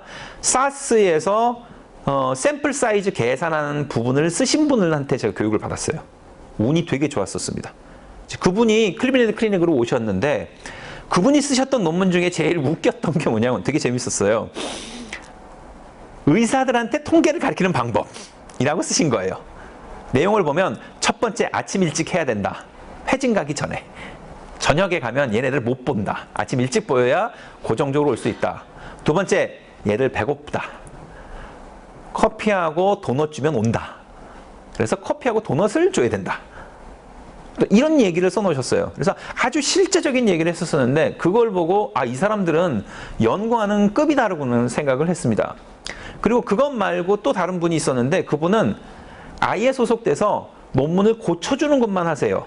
어떻게? 라이팅만 담당을 합니다. 그러면 라이팅을 하는데 IMR 같은 경우에는 논문을 여러분들이 내시면 어셉트가 되면요, 논문을 약간 에디팅을 해주십니다. 내용이 이상하게 돼 있다라고 하면, 그러니까 능동태를 수동태 정도로 살짝 바꾼다든가, 아니면은 뭐 해서 간단한 부분을 바꿔주시거든요. 그것만 바뀌어도 논문의 퀄리티가 확 삽니다. 확 사는 경우가 많아요. 이제 그런 부분들보다 조금 더 높은 단계를 미리 병원에서 연구하는 데서 해결을 해줍니다. 왜냐하면 그 병원이 전 세계적으로는 심장병 분야 넘버1이고요. 미국에서는 넘버3입니다. 전 병원에서 넘버3고요. 그 병원이 얼마나 크냐면 한국으로 따지면 7성급 호텔이 그냥 호텔 가운데서 있어요. 호텔에서 행사할 때 거기서 케이터링 나오고 거기서 보여요. 제가 봤었던 대선 전국에서 제일 웃겼던 건 부시 대통령이 와서 거기서 메디칼 관련된 공약을 거기서 발표하는 그런 데였어요. 그러니까 시스템이 되게 잘 돼 있었습니다. 그래서 그런 시스템들은 저희가 좀 배울 필요가 있는 것 같아요. 그래서 라이팅만 전담해주는 사람이 있습니다. 아예 한 2사람 정도가. 그래서 그분이 관리를 해주시는데 그분은 원래 사이언티스트 경험은 없고요. 이런 걸 에디팅을 많이 했던 분이 합니다. 국내에서 에디팅 해주시는 분들이 많습니다. 서비스도 많고요. 저 같은 경우는 이제 부산대에서 SCI 같은 경우에는 무료로 에디팅만 해주십니다. 에디팅이 뭐냐면 번역이 아니고요. 쓴 거에 있어서 문제 있는 거 살짝 바꿔주는 것만 그 부분만 합니다. 그 부분만 해주시는데 사람마다 편차가 너무 많이 달라나요. 그래서 어떨 때는 좀 잘해놨다가 어떨 때는 완전히 죽을 쓰는 경우가 있습니다. 그래서 저널에서 여러분들이 예를 들면 영문이 좀 이상해요 라고 했었을 땐 그 에디팅을 서비스를 받았는데 왜 그러냐 라고 얘기하시는데 그게 이상해요. 진짜로 그런 경우가 있어요. 그래서 믿지 마십시오. 믿지 마시고 여러분이 직접 쓰시는 거를 능력을 좀 가지시면 되는데 방법은 그 분야에서 좋은 논문집이 있습니다. SCI 임팩트 팩터 5점, 10점 이상 때는 하지 마세요. 왜? 우리는 그만큼 잘 못 씁니다. 배워도 못 써요. 그러니까 우리의 수준이 이제 초등학교 영어를 쓰는 거라고 하면 거기 써 있는 거는 대학교에서 영문학 전공하는 식의 레벨이기 때문에 저희랑 많이 차이가 있습니다. 그래서 좀 낮은 범주, 예를 들면 SCI 한 2점대 정도가 어떻게 보면 여러분들이 시작하기가 가장 좋습니다. 그래서 그 정도 레벨로 보시는 게 가장 좋지, 사이언스 네이처는 영어가 너무 어려워서요 우리가 못 봅니다. 거의 한편에 그냥 문학작품 같은 느낌을 주는 경우가 많습니다. 그래서 이상한 데로 갔지만 아무튼 그런 내용이 있습니다. 그래서 이 표를 그리는 거를 저는 되게 고민을 많이 했었습니다. 그리고 리뷰하시는 분이 얘기했던 것들 인상 깊은 게 중에 하나가 결과를 그래도 잘 정리하려고 노력했습니다 라고 좋게 평가를 해주시더라고요. 그래서 위쪽은 코릴레이션 결과, 아래쪽은 아노바 결과를 이렇게 요약을 한 겁니다. 그래서 여러분들이 생각하시는, 여러분들이 돌린 통계는 그걸 기본으로 해서 보시면 될 것 같아요. 그래서 동서양 간의 개념 비교를 했고 의미는 이거다. 이모셔널 모빌리티하고 이모셔널 인스테빌리티라고 하는 게 동양과 서양의 가장 큰 개념 차다라고 제가 요약을 했습니다. 이렇게 단어를 찾는 게 상당히 어려워요. 상당히 어렵습니다. 그래서 모빌리티, 움직이는 활동량, 변화량하고 감정적 불안정이라고 표현하는데요.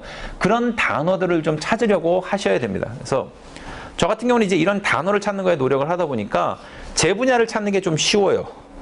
그래서 내가 이 분야를 하겠다라고 하면 그 분야에 있어서 단어를 좀 많이 고민을 하셔야 됩니다. 그래서 처음엔 안 되겠지만 한 5년, 6년 하다 보면 많이 도움이 됩니다.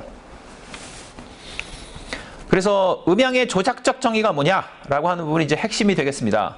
오퍼레이셔널 데피니션이 뭐냐, 음양에 있어서 양이라는 것은 새로운 부분 아니면 새로운 자극에 대해서 접근하려는 어떠한 본능이며 보상에 의해서 강화되는 걸 얘기한다라고 얘기를 합니다.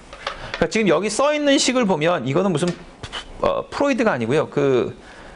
무의식 얘기했을 때 그거 있죠. 무의식이 아니고 반사, 조건 반사 혹시 기억하세요? 딸랑딸랑딸랑 하고 종을 울리면 개에서 침이 나왔던 거 있죠. 그런 걸 설명하듯이 그런 레벨에 맞춰서 오퍼레이셔널 데피니션을 잡은 겁니다. 뭘 근거로?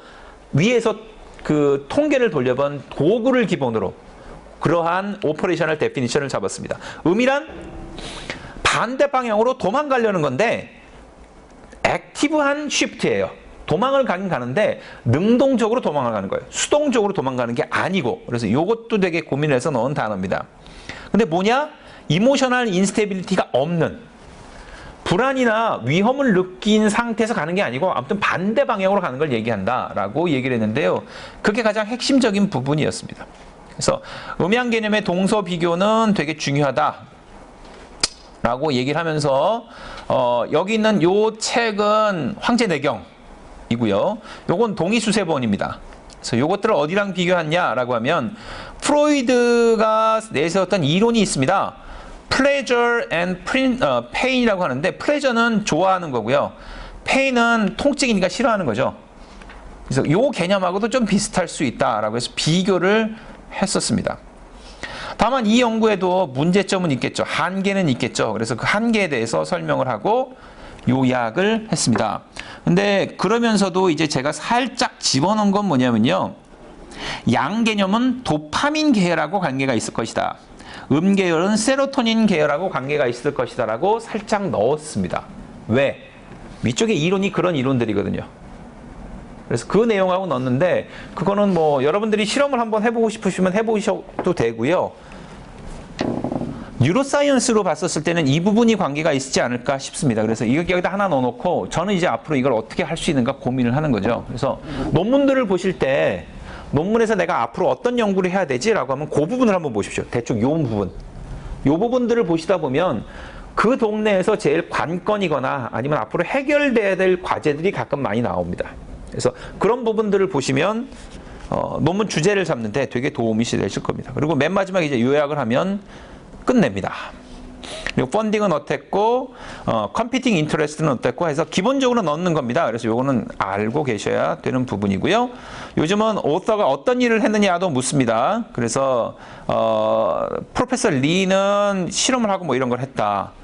프로페서 박은 이런 걸 했다라고 씁니다. 그래서 그런 내용들도 미리미리 생각을 하셔야 되고요. 저는 생각을 아이디어를 내고 디자인을 했다. 뭐 등등 얘기를 합니다. IRB는 어떻게 거쳤냐? 이거는 IRB를 거쳤습니다. 했고요. 이게 좀 요즘 뜹니다. 로 데이터 있죠? 좋은데 요즘 이제 슬슬 로 데이터도 내놓으라고 합니다. 그래서 통계를 직접 돌려보실 수가 있습니다. 얘기하기 싫은 부분이에요, 저도. 왜? 내 데이터를 오픈을 해야 되잖아. 근데 강제로 오픈하는 식으로 갑니다. 아마 이게 앞으로 대세가 될 테니까 데이터를 투고하실 때 미리 준비를 하셔야 됩니다. 피어제이는 투고할 때 함께 내라고 되어 있습니다. 그리고 오픈할 거야 말 거야 라고 물어보기도 합니다만 오픈이 거의 맨데토리, 의무입니다. 아마 이쪽 분야로 갈 가능성이 높기 때문에 생각을 좀 해두셔야 됩니다. 서플리멘트 데이터, 추가적인 데이터가 있으면 넣어라 라고 얘기를 합니다. 이제 레퍼런스로 진행을 하고요. 그러니까 어떻게 보면 제가 논문 한 편을 이렇게 설명해 드리는 식이 돼버렸는데 그게 어쩔 수 없었던 게 그러니까 가장 헷갈리는 개념으로 해서 한번 설명을 드려보려고 했어요. 그래서 음양이라고 하는 이런 어떤 골 때린 주제, 저희로서는 되게 중요하지만 그런 주제로도 이렇게 쓸 수 있다는 걸 좀 보여드리면 이거보다 훨씬 쉬운 주제로는 더 쉽게 쓰실 수 있을 겁니다. 더 쉽게. 그러면 어떻게 써야 되느냐라고 하는 부분이 이제 추가로 나누어 드린 부분에 있습니다. 이제 이 논문 말고요. 제가 추가로 나누어 드린 몇 부분들이 있는데요. 보시면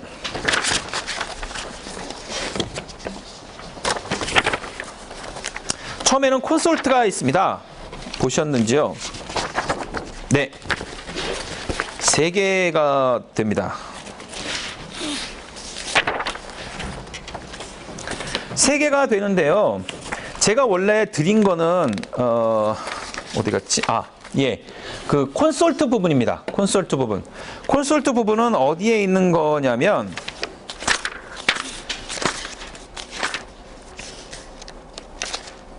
제가 책에 있는 부분을 일부러 드렸어요. 이 부분을 하는데 아무래도 뭐 이게 출판사에 속해 있으니까 저작권 문제 때문에 어쩔 수 없이 거기다 그렇게 썼습니다. 그냥 이해해 주시고요. 여러분들 RCT 쓰고 싶어 하시는 분들 많습니다. 아니면 RCT를 읽어야겠다라고 하시는 분들 많은데 RCT는 무조건 이 구조대로 돼 있습니다. 만약에 이거대로 순서도 아니고 이거대로 내용이 없다. 잘못 쓴 겁니다. 자, 왜 이렇게 했느냐면 임상 논문들이 이렇게 가이드라인을 정해서 하는 경우가 많습니다. 그 이유는 이제 조금 우스갯소리로 하겠습니다. 임상의들은 되게 바쁘죠. 그리고 자기가 해야 될 것만 하기 때문에 좀 게으릅니다. 그럼 이 사람들이 논문을 잘 쓰고 잘 유통하기 위해서는 아예 정해져 버린 겁니다. 제가 말씀드린 이 구조를 조금 더 되게 체계적으로 만든 겁니다. 그래서 콘솔트라고 하면 RCT 연구에서는 콘솔트라는 형식을 씁니다. 관찰하는 연구에 있어서는 스트로브라는 가이드라인을 씁니다. 그리고 제가 요걸 보내드렸더니 어떤 다른 분이 좀 준비를 해주셨는데 증례보고 작성을 위해서는 케어 점검표라는 것을 씁니다. 케어 가이드라인이라고 합니다. 그러면 여기 중에서 여기도 그 SR을 쓰고 싶어 하시는 분들이 계실 거예요. 그러면 Systematic Review 내지는 메타 어널리시스를 할 때는 뭘 쓰느냐? 프리즈마라고 하는 가이드라인이 있습니다. 제가 대충 읽어만 드렸는데요. 이제 이런 것들을 설명하기 위해서 저 같은 경우 이제 책에 모아놨었습니다. 그래서 이거는 제가 책에 모아놨다는 설명을 드리는 이유는 뭐 그냥 주변에서 빌려서 보셔도 되고요. 이거 이 동네 사람들은 다 아는 얘기입니다. 제가 이걸 비밀로 가지고 있는 게 아니고요. 다 아는 얘기입니다. 그리고 웹상에 다 있습니다. 그래서 예를 들면 여기에 지금 케어 가이드라인을 제가 한번 웹상에서 한번 찾아볼게요. 아까 와서 대충 한번 뒤져봤거든요. 뒤져봤더니 이건 콘솔트입니다. 콘솔트를 찾았더니 이게 나왔는데요. 콘솔트라는 걸 검색을 하면 콘솔트 여기 나와 있습니다. 콘솔트 스테이트먼트도 있고요. 콘솔트 양식도 있습니다. 그래서 한글로 되어 있는 건 요걸 쓰셔도 돼요. 콘솔트 양식 대한의학학술지 편집인 협의회라고 해서 여기서 번역을 해놨습니다. 요거 형태대로 보시면 돼요. 그러니까 인터넷상에 다 있습니다. 예를 들면 콘솔트에서 제일 중요한 건 이 표입니다. 이 표가 꼭 있어야 돼요. 콘솔트 같은 경우에는. 그래서 이 표는 꼭 있고 체크리스트도 있습니다. 1번 어떤 게 들어가야 되냐? 기술된 페이지 있습니다. 제가 책에 써놓은 거는 이거하고 살짝 다릅니다. 왜? 저 같은 경우는 영어를 보고 원문을 보고 요 내용을 수정을 해갖고 가장 명확하게 설명을 한다고 다시 말씀을 드린 겁니다. 그래서 원래는 영어로 된 걸 보셔야 돼요. 그러면 그 내용에 이게 자세히 나와 있습니다. 그래서 이런 대규모 수업 형태 말고 좀 작은 형태 수업에서 RCT와 관련된 내용만 한다. 한 2시간짜리로 한다라고 하면 콘솔트 요 체크리스트가 있고요. 이 체크리스트의 각각 부분을 설명해 놓은 논문이 있습니다. 영어로. 그게 이제 홀리 바이블이에요. 그래서 그 내용을 보고 한번 설명을 드리면 각각 내용에 대해서 다 아실 수가 있습니다. 그거는 여러분들이 컴퓨터가 여러 군데 있기 때문에 어디든 접할 수가 있습니다. 그래서 각각 내용에 있어서 맞춰 쓰시면 되는데요. 보시면 어디에 기술되어 있냐라고 되어 있습니다. 저는 이 콘솔트를 교육하는 방법을 이렇게 사용을 합니다. 각 부분을 설명을 드립니다. 각 부분을 설명을 드리고 어떻게 하느냐? 요걸 나눠 드리고 샘플이 되는 논문을 한 3개를 드립니다. 그러면 그 샘플을 가지고 각각 채점을 해보세요 라고 합니다. 1번 논문은 1번 항목에서 몇 점이에요? 2번 항목은 몇 점이에요? 3번 항목은 몇 점이에요? 그러면 다음 B라는 논문은 어떻습니까? C라는 논문은 어떻습니까? 라고 해서 설명을 하다 보면 수강하시는 분들이 대충 이 정도는 이렇게 써야 되는구나 하나는 감을 잡으실 수가 있게 돼요. 그래서 그런 논문들을 여러분들이 한번 보시면서 각각 내용이 어떻게 쓰여져 있나 보시면 콘솔트도 쉽게 쓰실 수가 있습니다.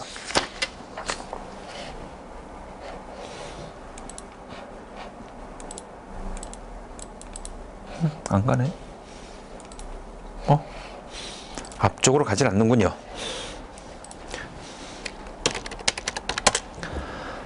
콘솔트는 웹페이지가 따로 있습니다. 콘솔트 스테이트먼트를 모아놓은 어떤 집단이 있습니다. 여기에 보시면 여러 가지로 트랜슬레이션이 돼 있어요.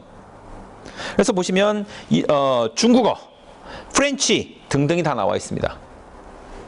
그래서 여러분들이 중국 사람들 같은 경우에는 PDF 포맷을 보고 싶다, 체크리스트를 보고 싶다, 이렇게 돼 있습니다. 워낙에 기본적으로 유통하는 거기 때문에 이렇게 나와 있어요. 그래서 생각보다 쉽게 찾으실 수가 있습니다. 그리고 얘를 이게 아니고 이렇게 들어야겠다. 예를 들면 이제 케어 가이드라인으로 갑니다. 케어 가이드라인 보시면 케어 케이스 리포트 가이드라인이라고 해서 carestatement.org가 있습니다. 그래서 케어 가이드라인이 뭐예요? 그러면 어떤 걸 하기 위해서 쓰는 겁니다. 체크리스트가 있습니다. 여러분들이 받으신 이렇게 어떤 분이 준비를 잘 해주셨는데 여기에 있는 점검표가 있죠? 이 점검표에 있는 내용을 나열을 해 놓은 겁니다. 이 내용을 보시면 되는데요. 보시면 이거하고 요거하고 요거가 조금 뉘앙스가 조금씩 다른 게 있습니다. 그래서 뉘앙스가 다른 것까지 파악을 하시려면 저는 영어로 보시는 게 낫다 싶습니다. 그래서 한글에 있는 걸 보면 타이틀은 관련된 주요 분야와 증례보고라는 단어가 포함되어야 된다라고 있는데 여러분들은 영어로 쓰고 싶어 하시니까 케이스 리포트라는 단어가 꼭 나와 있어야 되고 그다음에 area of focus, 내가 포커싱하는 분야가 어디냐? 이게 설명이 좀 돼야 된다라고 나와 있습니다. 그래서 이 케어 가이드라인을 보시면 생각보다 쉽습니다. 그리고 여기에 있어서 타임라인이라는 게 여기서는 꼭 얘기를 합니다.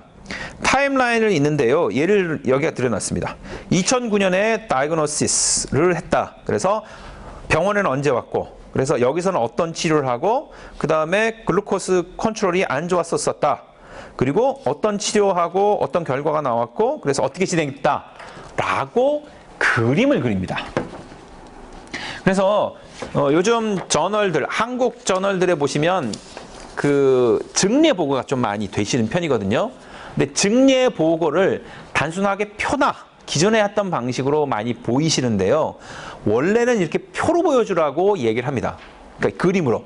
왜냐하면 그림으로 보여주면 더 명확하게 정리가 되잖아요. 근데 한국에 나오는 것들을 보시면 이 케이스 리포트 나왔었을 때 이렇게 그림이나 전체를 한꺼번에 보여줄 수 있는 방식으로 안 나오십니다. 그래서 그런 부분들이 되게 부족해요.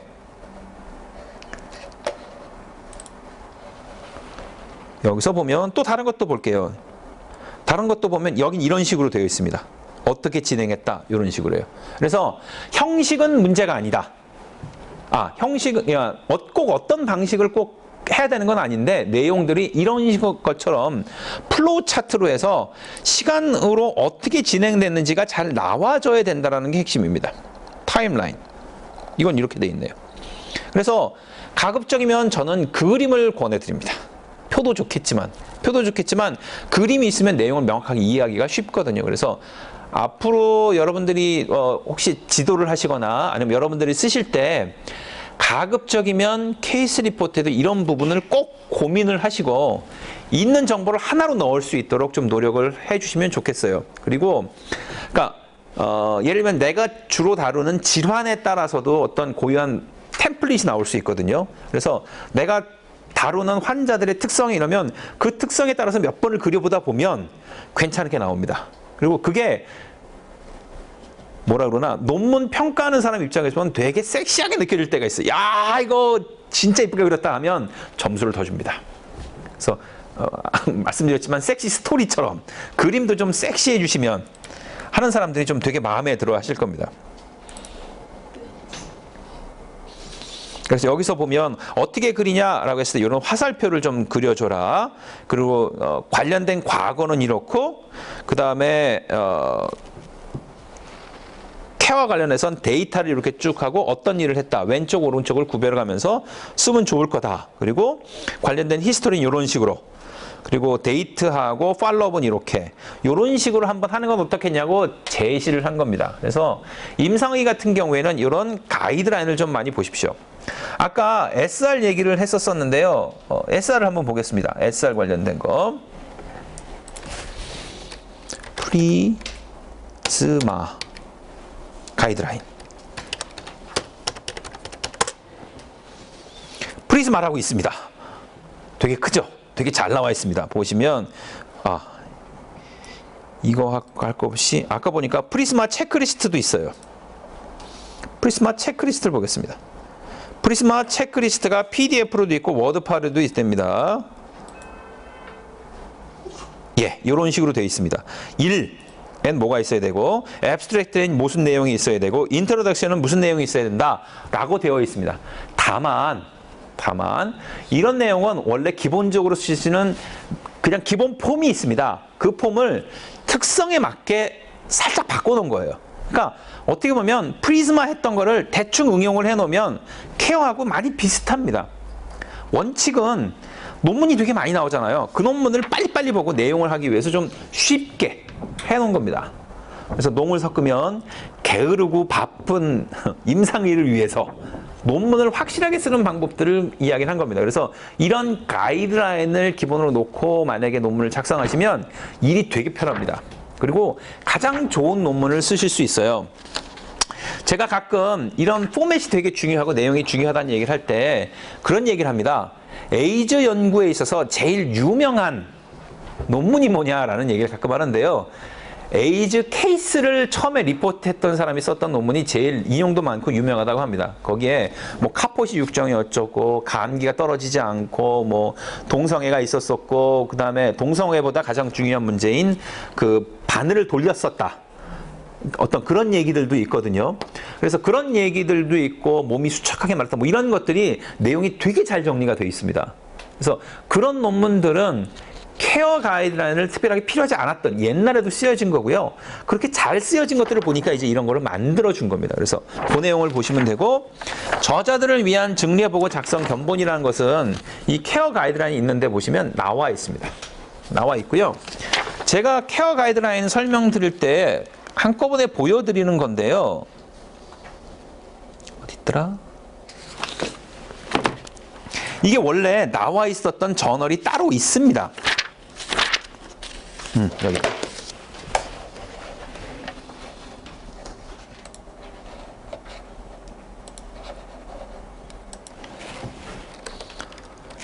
Journal of Medical Case Reports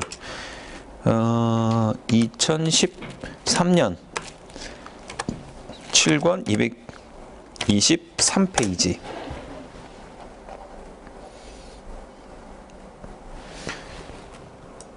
요거 같습니다. 요 논문. 예. 저널 오브 메디칼 케이스 리포트라는 저널이에요. 거기에 2013년 나왔고 7권 223호에 있는 겁니다. 여기에 뭐가 있냐면 이 논문은 케어 가이드라인을 만들어서 얘기를 해 놓은 거예요. 그래서 요 내용 쭉 보시면 이 논문의 abstract method result가 있고요. introduction, 케이스 리포트는 되게 중요한데 뭐 설명이 필요하다. 그래서 쭉 보시면 여기서 보셨던 케어 가이드라인 체크리스트가 있죠. 원래 이 논문에 나와 있습니다. 그래서 그 부분 분야에서 계속 하다 보니까 야, 이렇게 해야 되겠다라고 해서 정해 놓은 겁니다. 그러니까 말씀드린 콘솔트, 프리즈마 다 이런 식으로 되어 있습니다. 그러니까 찾아보시면 다 있어요. 그래서 그러한 가이드라인을 보고 작성을 하시면 퀄리티가 확 늡니다. 그러니까 한국 사람들이 제일 약한 게 외국 애들은 어떻게 하는지 형식을 잘 모르시는 게 제일 문제거든요. 그래서 이 내용 보시면 되는데 요렇게 써 있는 내용을 한글로 써놓은 게 조금 좀 느낌이 다릅니다. 여기 있는 내용으로 보면은 케이스 리포트라는 단어나 케이스 스터디라는 단어가 꼭 나타나야 되는데 이거하고 함께 가장 관심 있어 하는 증상 아니면 진단 아니면 테스트 아니면 인터벤션이니까 치료와 관련된 단어가 꼭 들어가야 된다라고 써 있습니다. 여기는 그렇게 써 있어요. 근데 여기에 보면 그런 식으로 안 돼 있어요. 그러니까 이것만 믿고 하시면 안 된다는 겁니다. 그러니까 영어로 되어 있는 걸 보셔야 얘기가 되고요. 이 영어는 여기 있는 이런 것만 보시면 안 되고 그 케어 가이드라인 그쪽에도 아니고 원래 원본을 찾아가시면 금방 나옵니다. 이것도 몇 번만 찾다 보시면 나오고요. 그래서 저 같은 경우는 책에 그 내용을 실어 드렸었습니다. 근데 제가 이걸 한글로 다 쓰기가 좀 어렵기 때문에 헷갈리기 때문에 저도 그냥 영어로 써 해드렸었습니다. 그래서 혹여 나중에 시간이 되시면 보시면 여기 가이드라인들을 다 실어놨어요. 그러니까 그렇게 참고를 하시면 또 도움이 될 겁니다. 그래서 여러분들이 처음 하실 때 이게 되게 헷갈리고 어렵거든요. 이런 경우에 있어서 영문 작성으로 할 때 IMR을 좀 사용해 보시면 단어의 문제들이나 이런 것들은 그쪽에서 에디팅 하는 데 살짝 잡아줍니다. 그게 상당히 큰 도움이 됩니다. 그래서 그런 식으로 여러분들이 연습을 하시면서 가시면 되는데 한꺼번에 SCI로 가려고 하지 마십시오. 절대 안 됩니다. 왜? 이거는 초등학생이 갑자기 대학생 하겠다는 거랑 똑같습니다. 어렵습니다. 단계로 올라가셔야 됩니다. 그래서 한글로 논문 써보시고 한글로 리뷰 한번 해보시고 그 내용 가지고 이제 영어로도 리뷰 한번 해보시고 영어로 케이스 리포트 써보시고 관련된 거 RCT 한번 해보시고 영어로 SR 한번 만들어 보시고 이런 식으로 한번 하시다 보면 이게 내 분야에서 한 분야를 만들어 나가는 거지 절대로 SR이 좋다라고 SR만 쓰던가 아니면 이런 식으로 하시면 안 됩니다. 그래서 제가 누누이 지난 시간에도 말씀드렸는데 SCI 임팩트 팩터보다 여러분들은 자기의 H인덱스를 추구를 하시기를 바라요. 그래서 내가 하는 분야에 있어서 논문이 고정적으로 나오고 그 논문들이 몇 번 인용됐는가가 더 중요합니다. 그래서 정교수 발령 정도 된다고 하면 H인덱스가 10이나 13 정도는 돼야 한다고 얘기를 하거든요. 이게 뉴욕 쪽에서 했다는 거니까 동네마다 다 다릅니다만 아무튼 그러니까 12편의 논문을 냈는데 그게 각각 그 모든 논문들이 12번 인용됐을 때라고 얘기를 하는 겁니다. 그러면 실질적으로 12편만 쓴 게 아니겠죠. 한 20편 썼는데 인용이 한 3번 된 것도 있고 어떤 거는 뭐 50번 되는 것도 있겠고 그래서 봤었을 때 12번 이상 인용된 논문이 12편 있다. 이게 H인덱스입니다. 그래서 그거는 연구자 개인과 관련된 거고요. 그런 식으로 본인의 커리어를 만들어 나가셔야 됩니다. 이게 제가 학생들한테도 항상 얘기하는 건데 교수 발령 1년 일찍 받는다고 중요한 거 아니다. 뭐 제가 이제 이미 다 끝난 얘기를 하기 때문에 학생들은 조금 기분 나빠할 수는 있어요. 교수님 그럴 수 있어요 라고 얘기를 하겠는데 이게 1년 일찍 받는다고 1년 늦게 받는다고 중요한 문제 아닙니다. 한익에 사람이 워낙에 없기 때문에 좋은 사람들은 기회 있으면 항상 채갑니다. 그러니까 본인이 얼마나 능력 있고 그거를 계속적으로 유지하느냐가 되게 중요해요. 그래서 저 같은 경우에는 평가할 때 네 논문에 관련해서 네 논문이 몇 번 인용됐는지를 전 확인해 볼 것 같아요. 한글은 KCI 있죠. KCI 가면 다 있습니다. 걔네들. SCI는 기본적으로 하는 짓이 그 짓입니다. 그리고 이거 말고 구글에서도 논문들과 관련해서 봅니다. 이제 이게 인덱싱이에요. 그래서 여러 가지 인덱싱이 있는데 그 사람의 리서치와 관련된 부분을 평가할 때는 그 사람이 쓴 논문이 몇 번 피인용됐느냐 저라면 그걸 보겠습니다. 그래서 저 같은 경우는 제가 자랑스러워하는 부분이 2003년에 썼던 논문이 하나가 있습니다. 제 인생 논문이 뭐 그러죠? 인생 뭐라 그러나요? 예, 인생 사진 뭐 이렇게 해죠. 제 인생 논문이 하나 있습니다. 그 논문이 이제 최초로 이제 사상학 관련해서 영어로 쓸 수 있다 이거였거든요. 제가 자랑스러워하는 건 그 논문의 피인용이 100이 넘습니다. 그리고 SCI 쪽은 아마 한 50 정도가 넘을 거예요. 근데 그게 제가 되게 자랑스러워하는 이유가 뭐냐면 그만큼 의미 있는 작업을 했었구나라고 생각을 하고요. 이제 여러분들에 있어서 뭐 개수가 그렇게 중요하지는 않겠지만 어느 정도 이상 남들이 피인용을 할 수 있는 것들에 대해서 여러분들이 노력해 보시는 게 되게 좋을 거고요. 그런 과정에서 형식을 한번 좀 고민을 한번 해보시면 되게 도움이 되실 겁니다. 그래서 제가 오늘 말씀드린 건 약간 두서없이 좀 말씀드린 것도 있는데 실제적으로 이런 강의는 이렇게 대중 강의하는 것보다는 직접적으로 본인이 하는 걸 가지고 얘기하는 게 가장 좋습니다. 근데 한국 사람들은 그렇게 하는 걸 되게 불편해하고 개인이 본인 논문에 하는 거에 대해서 오픈하기를 꺼려 하시는 게 있기 때문에 저도 좀 고민이 많았습니다. 어떤 걸로 해드리는 게 제일 좋을까라고 했었다가 가장 골 때린 주제라고 할 수 있는 음향을 가지고 한 걸 한번 보여드리면서 이런저런 얘기를 드리는 게 낫겠다 싶어서 진행을 했고요.